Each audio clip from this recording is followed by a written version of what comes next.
नमस्ते विद्यार्थी भाइ बहिनीहरू। हामी कम्पलसरी मैथमेटिक्स को कंपाउंड इंट्रेस्ट अंतर्गत एक्सरसाइज गर्दैछौं र आजको पहिलो प्रश्न यो रहेको छ।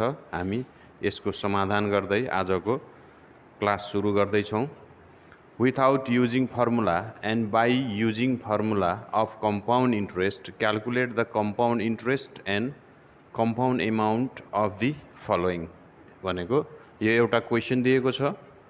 यो इन्फर्मेसन्सहरु छ। यसको चाहिँ हामी फर्मुला प्रयोग नगरेर र फर्मुला प्रयोग गरेर यसको कम्पाउन्ड इन्ट्रेस्ट र कम्पाउन्ड एमाउन्ट निकाल्नु पर्यो। यो अलिकति फरक छ। यसमा चाहिने रेटहरु तीनवटा दिएको छ, R1, R2, R3 time 3 years. यसको मिनिङ के भने फर्स्ट इयर में 4%, सेकेन्ड इयर में 6% र थर्ड इयर में 7% भन्ने मिनिङ लाग्छ। अब यसको हामी सबैभन्दा पहिला विथआउट युजिङ फर्मुला गर्ने छौं है त। Solution without using formula. हामी कंपाउंड इंट्रेस्ट को फर्मुला चाहिँ प्रयोग गर्दैनौं, सिंपल इंट्रेस्ट को फर्मुला प्रयोग गर्छौं है त। First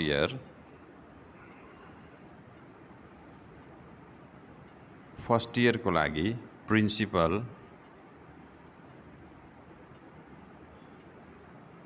P equal to ₹1000 time first year भएको कारणले गर्दा 1 इयर भयो। रेट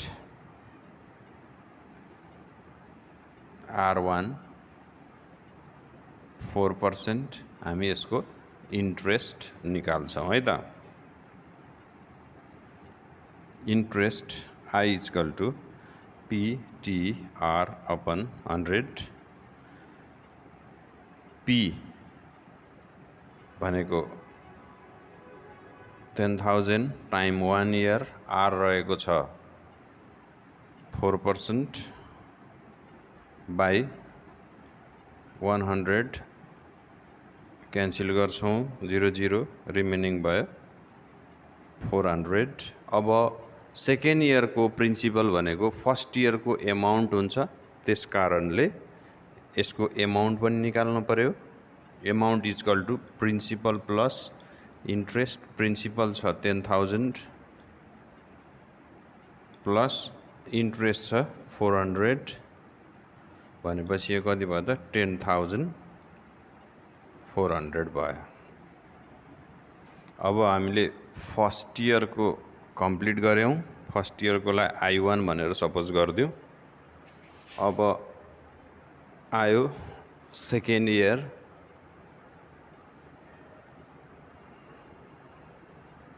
सेकेन्ड इयर को लागि चाहिँ कंपाउंड इंट्रेस्ट को कन्सेप्ट अनुसार फर्स्ट इयर को एमाउन्ट सेकेन्ड इयर को लागि प्रिन्सिपल हुन्छ। प्रिन्सिपल P इक्वल टू कति हुने भयो त ₹10,400। यो सेकेन्ड इयर को लागि फर्स्ट इयर को एमाउन्ट, सेकेन्ड इयर को लागि प्रिन्सिपल। अब टाइम 1 वर्ष को मात्रै कुरा, त्यसैले time T equal to 1 year.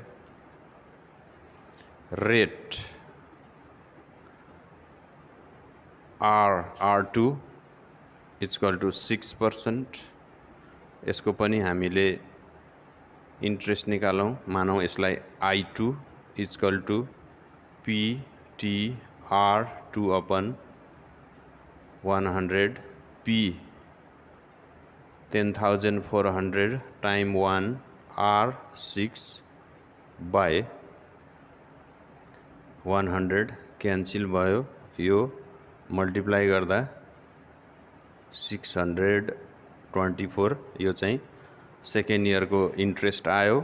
अब थर्ड इयर को प्रिन्सिपल फेरि सेकेन्ड इयर को एमाउन्ट हुने कारणले यसको पनि हामीले एमाउन्ट निकाल्न पर्यो।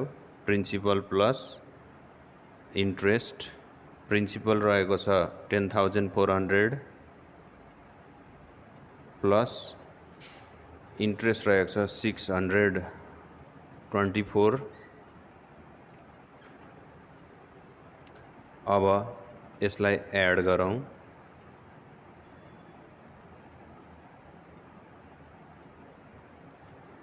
एड गर्दा 11,024 यसको एमाउन्ट आयो।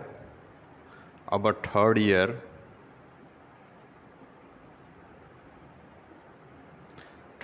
को लागि प्रिन्सिपल, थर्ड इयर को लागि प्रिन्सिपल भनेको सेकेन्ड इयर को एमाउन्ट भयो। त्यही भएर रुपीज 11,024 यसको प्रिन्सिपल भयो। टाइम थर्ड इयर 1 वर्षको कुरा, त्यही भएर यो 1 इयर मात्रै। अनि रेट यसको लागि फेरि छुट्टै रेट छ, त्यो 7%। यसको अब इन्ट्रेस्ट निकालौँ। यसलाई I3 मानौँ। PTR3/100। यसको प्रिन्सिपल रहेको छ 11,024 टाइम 1 इयर, रेट 7% बाई 100। यसमा क्यालकुलेटर को प्रयोग गरौँ।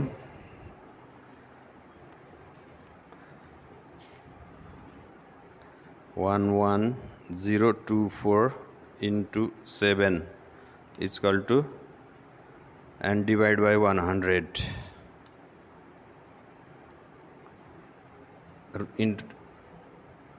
इंट्रेस्ट आयो 771.68। अब यसको एमाउन्ट निकाल्न परेन, किन यसमा 3 इयर्स को मात्रै कुरा छ भनेपछि अब यसको टोटल इन्ट्रेस्ट, टोटल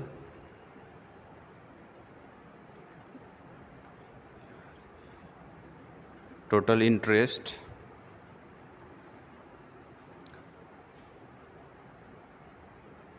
I भनेको तीनवटै इन्ट्रेस्टहरू एड गर्नु पर्यो। I1 plus I2 plus I3। पहिलो वर्षको इन्ट्रेस्ट छ 400, सेकेन्ड इयर को इन्ट्रेस्ट 624 प्लस थर्ड इयर को इन्ट्रेस्ट छ 771.68। यसलाई एड गरौँ।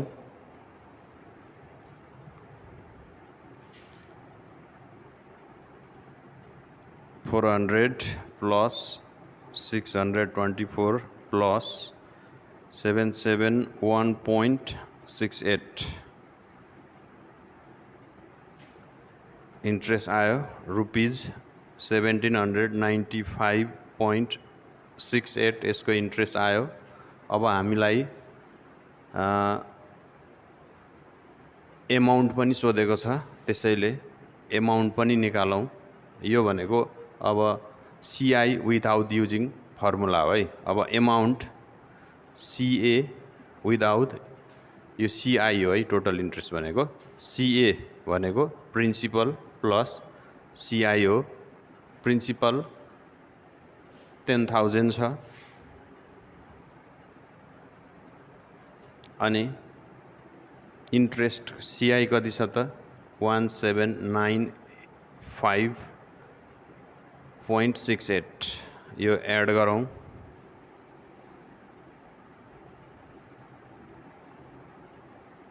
र 11,795.68 चाहिँ यसको के भयो त हामीले एमाउन्ट निकालौँ। यो सबै के भयो त विदाउट युजिङ फर्मुला।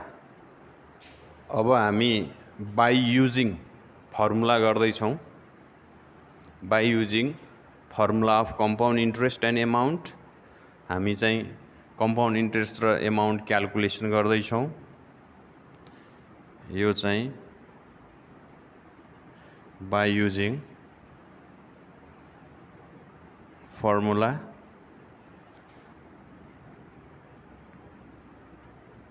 प्रिन्सिपल छ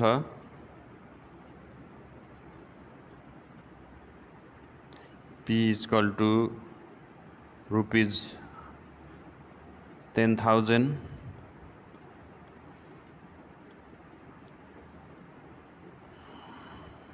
3 years अनि रेटहरु डिफरेन्ट छ R1 equals to 4%, R2 equal to 6% and R3 equal to 7%. अब हामी फर्मुला प्रयोग गर्छौं. We have by using formula हामी गर्छौं compound interest CI is equal to P 1 plus R1 by 100, 1 plus R2 by 100, 1 plus R3 by 100 minus 1. अब यसमा हामी value राखेर क्याल्कुलेसन गर्छौं. P भनेको 10,000, 1 plus R1 भनेको 4%, 4 by 100,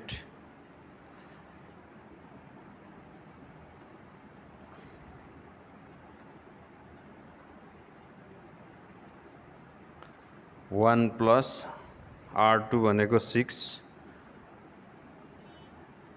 by 100, R3 भनेको 7 by 100 minus 1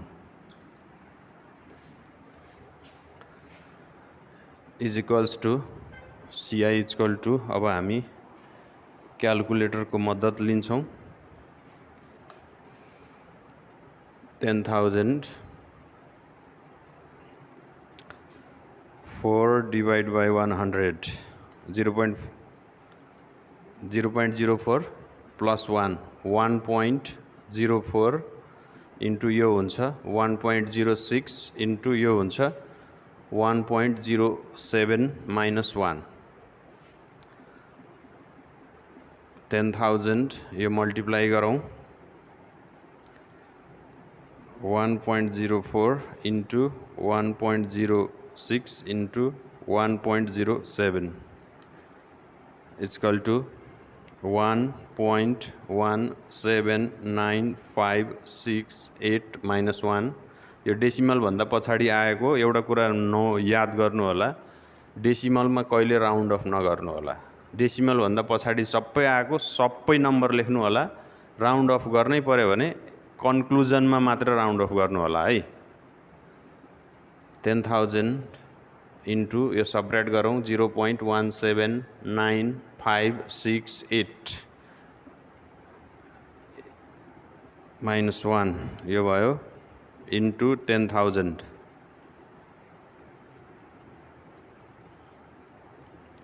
गर्दाखेरि कति आयो त यो मल्टिप्लाई गरौं त 10,000 into 0.17958 गर्दाखेरि कति आयो त 179.5.68. अघि जति नै आएको थियो यसमा नि त्यति नै आयो. एउटा कुरा याद गर्नु होला, यहाँ राउन्ड अफ गरिदिएको भए यो पछाडीको केही पनि आउँथेन. त्यसकारणले यो मल्टिप्लाई गर्दाखेरि यो कम्पाउन्ड इन्ट्रेस्टमा कहिले राउन्ड अफ नगर्नु होला अन्डर क्याल्कुलेसन. यदि राउन्ड अफ गर्नै छ भने एकैचोटी कन्क्लुजनमा मात्र राउन्ड अफ गर्ने है. अब यसैको हामी फेरि फर्मुला प्रयोग गरेर यसको CA पनि निकाल्छौं है त. Again CA is equal to P 1 plus R1 by 100, 1 plus R2 by 100, 1 plus R3 by 100. अब यो त CA र प्रिन्सिपल एड गरिदिए पनि आइहाल्थ्यो, तर एक्जाममा CA मात्रै सोधियो भने त भएन, सिधै फर्मुला लगाएर पनि गर्न सक्थ्यौं। त्यसैले मैले यसरी नै यसलाई देखाएँ है त, फर्मुला लगाएर। प्री भनेको 10,000 1 + R1 4 R2 6 R3 7। अब यो पनि 10,000, यो भनेको 1.04, यो 1.06, यो 1.07। अब यो सबै मल्टिप्लाई गरौँ, into 1.04 into 1.06 into 1.07 equal to कति आयो त? रुपीज 11,795.68। यो चाहिँ हामीले फर्मुला प्रयोग गरेर CI र CA निकाल्यौं। अब अर्को क्वेशन रहेको छ, how much amount will Inkita have to return to bank if she takes the loan of rupees 50,000 with 10% per annum compounded annually for 3 years? अब यसमा time 3 years, it is clear. Rate 10%, PA means per annum, rate भनेको जहिले वार्षिक नै हुन्छ, यो भनेको वार्षिक भन्न खोजेको, per annum P.A, and this is the loan. यो आयो लोन भन्ने, जो प्रिन्सिपल भनेर डाइरेक्ट नभन्न नि सक्छ। मैले यसको बारेमा के प्रिन्सिपल हुन्छ भन्ने कुरा मैले पहिलो एपिसोडमै भनिसकेको छु।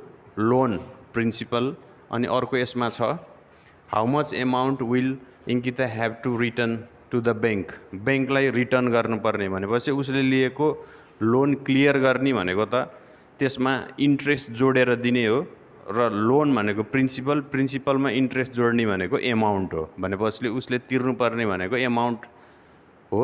र यसको सोलुसन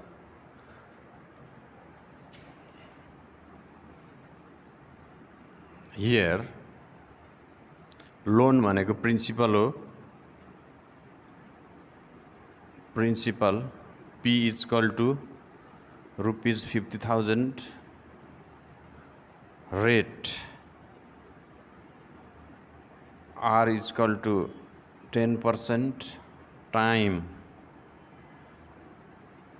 3 years,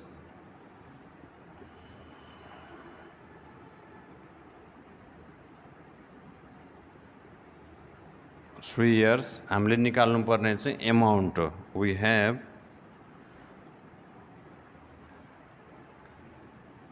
कम्पाउन्डेड एन्युअली भनेको छ, त्यही भएर हामीले एन्युअलीको फर्मुला लगाउनु पर्यो। CA equal to P 1 + R/100 to the power T। P भनेको 50,000, 1 + R 10% divide by 100 to the power T3। यो हामीले सिधै क्याल्कुलेटरबाट क्याल्कुलेसन गर्न सक्छौं। अब सुन्नु होला, 10 divide by 100 equal to +1 + 1 equal to the power 3 to the power 3 equal to into 50,000 into 50,000 equal to rupees 66,550। Thus के भयो त? हाउ मच एमाउन्ट भनेछ, उसले चाहिँ आफ्नो डेप्ट क्लियर गर्नको लागि ब्याङ्कलाई यति पे गर्नु पर्दो रहेछ भनेपछि इङ्किता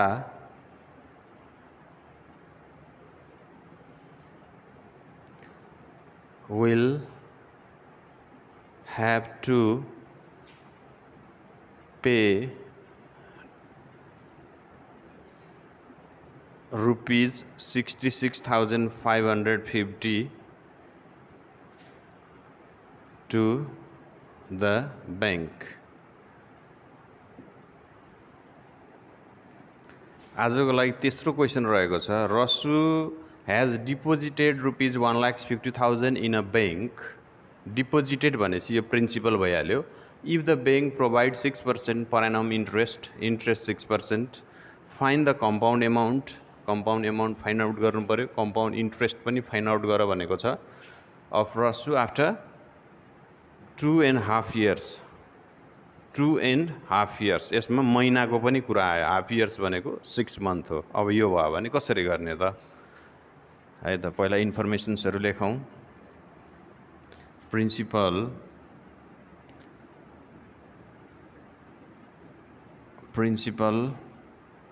P is equal to rupees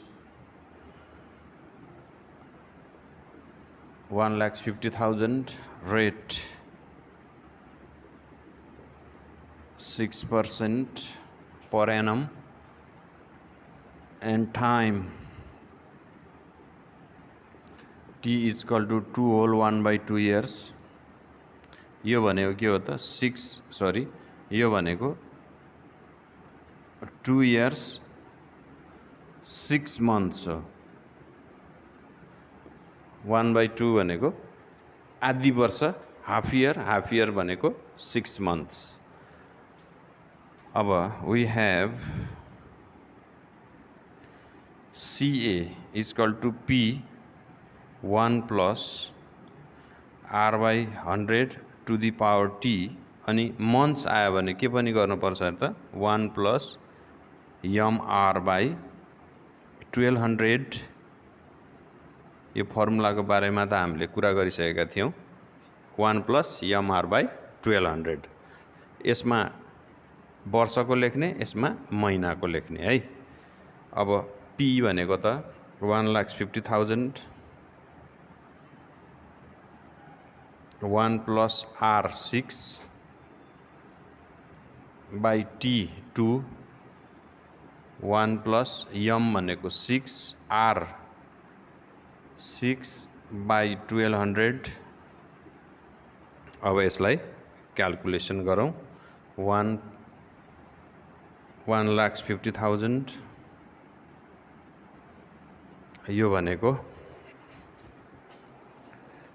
1.06 को पावर 2, 1.06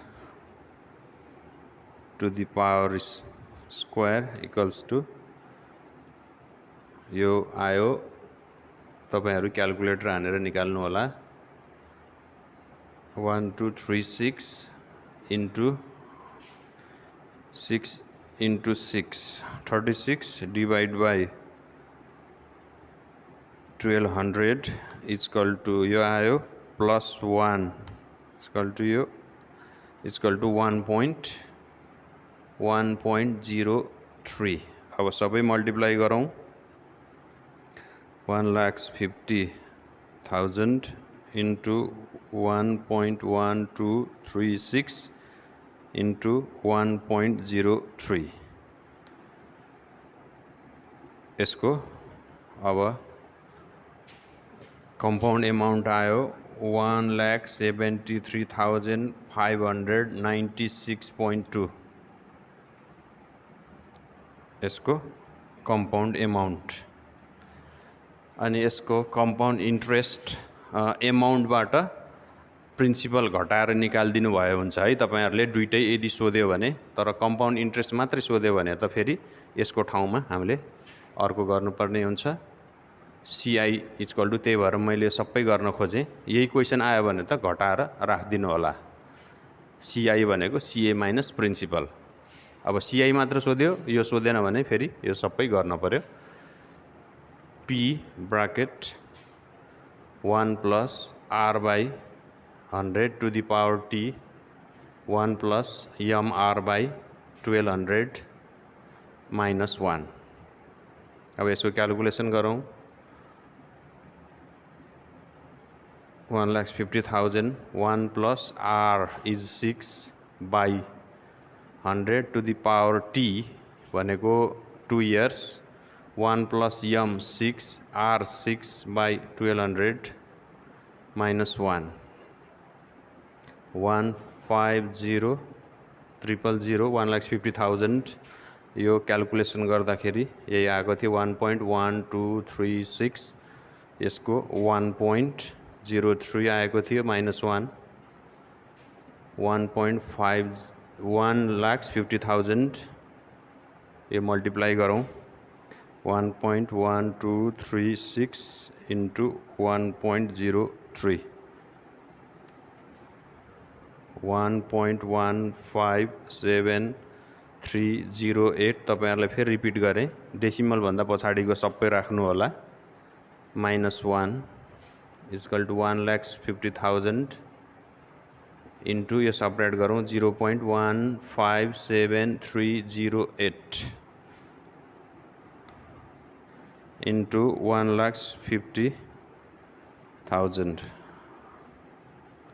गर्दाखेरि कति आयो त ₹23,596.2 यो सबट्र्याक्ट गर्दा पनि त्यही आउँछ भनेपछि के आयो त रसुको कम्पाउन्ड एमाउन्ट र कम्पाउन्ड इन्ट्रेस्ट हामीले निकाल्यौं यसमा चाहिँ ध्यान दिनुपर्ने यो चीजलाई ध्यान दिनु पर्यो यदि टाइम एक्ज्याक्ट नआएर यस्तो किसिमको आयो भने हामीले यसलाई मन्थमा कन्भर्ट गरेर हामीले यो फर्मुला सम्झिन पर्छ